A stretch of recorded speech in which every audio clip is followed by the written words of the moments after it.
We know how to make some music, and the music ain't supposed to stand still.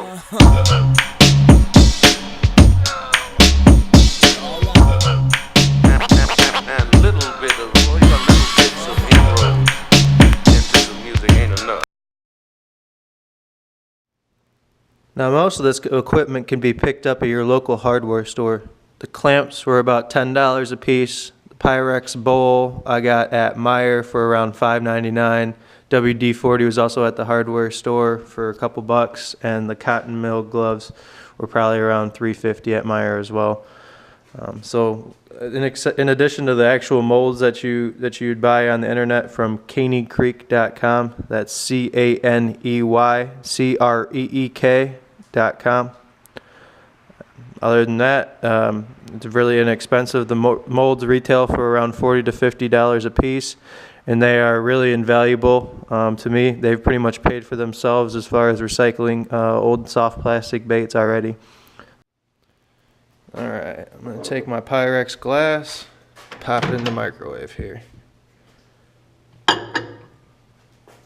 Now normally all you need are 4 ounces for the type of molds we're doing. I got about, I'd say a cup worth of baits in there, 8 ounces or so. Usually you don't need that much, but for the multiple pours I'm going to do today, it's exactly what I need. One thing I would do is check the power of your microwave. For instance, if I keep mine on high and melt the baits, it just completely zaps them and turns them hard, whereas a slower warm-up on medium setting is really what you need.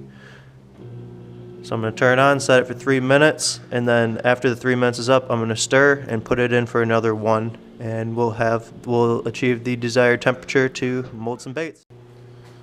Alright, the plastic's hot enough. Let's mold some baits.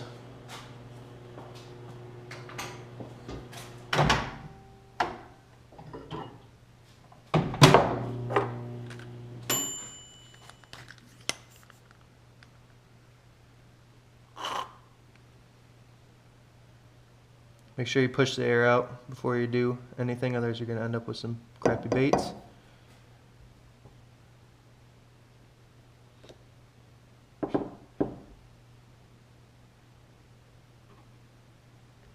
And then I also like to top it off in the cavity right there. So what I do is apply even pressure here, fill it up all the way, and then top it off in the cavity. When it hardens, the plastisol does shrink up, so that's why the top off in the cavity will give you better forming baits. And then with the rest, I just pop right back in the Pyrex for the next pour.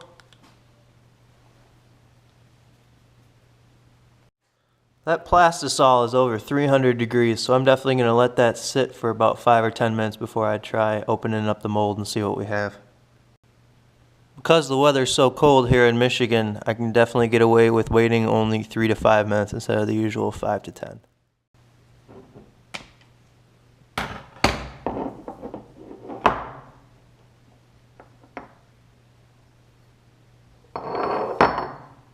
Yeah, 2 very nice grubs right there.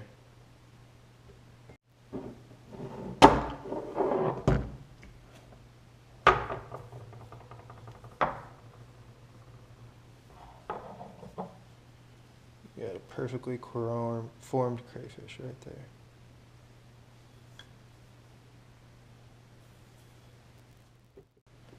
Now even all the excess in the mold can be cut down and reused. The most times I've reused either old baits or pieces of the injector that don't get used have been 5 times. So after 5 times I see it losing its durability as far as plastic goes. Alright, here's where the WD-40 comes in, cleaning. What I do is just take a paper towel, spray some WD-40 on there, and then go into the cavity of the mold and wipe it out. Now these things don't look that dirty, but you would not believe what comes out after you wipe them. It's important to do this after every 2 or 3 pours with these type of molds, I've noticed. This will also contribute to not getting air bubbles in your molds. Now the injector is probably the hardest thing to clean. What I do is take off the nozzle, if I can get it, and clean out that if possible.